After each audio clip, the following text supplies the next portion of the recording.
Iceland जो कि Europe की एक बड़ी ही ब्यूटीफुल आइलैंड कंट्री है। इसके वेस्ट की तरफ ग्रीनलैंड पड़ता है तो इसके ईस्ट की तरफ यूनाइटेड किंगडम और यूरोपियन कंट्रीज पड़ते हैं। और अगर मैं इसके एरिया की बात करूं तो इसका एरिया है 1,03,000 स्क्वायर किलोमीटर के लगभग, यानी कि जो हमारे भारत के बिहार के एरिया से थोड़ा बड़ा एरिया है। बिहार का एरिया 94,000 स्क्वायर किलोमीटर के लगभग है। यहाँ पे करेंसी करोना चलती है। ये करोना वो वाला नहीं है जो सी से शुरू होता है, जो 2020 में आया था। ये करोना शुरू होता है के से। इसकी वैल्यू 62 पैसे के लगभग है इंडियन रुपीस में अगर हम बात करें तो। और अगर मैं इसकी कैपिटल की बात करूं तो आइसलैंड की कैपिटल है रेकविक। इसको आप फनी वे में याद कैसे करोगे? Very simple. आप ये देखिए, आइसलैंड में आइस आती है शुरू में। आइस का मतलब हो गया बर्फ। तो बर्फ के ऊपर रेखा और विक्की खेल रहे हैं, तो रेखा और विक्की से हो गया रेकविक।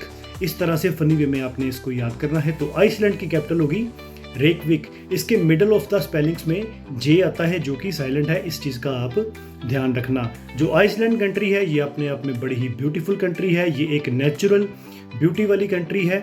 इसको लैंड ऑफ फायर और लैंड ऑफ आइस भी बोला जाता है। क्यों? क्योंकि यहाँ पे बहुत सारे वोल्केनोज हैं, यहाँ पे लावा टनल्स हैं, इसलिए इसको लैंड ऑफ फायर बोला जाता है। इसको लैंड ऑफ आइस भी क्यों बोला जाता है? क्योंकि यहाँ पे बहुत सारी बर्फ है, उसके ग्लेशियर्स हैं और आइस कैप्स हैं। एक मस्ट विजिटेड कंट्री है Iceland. Thank you very much.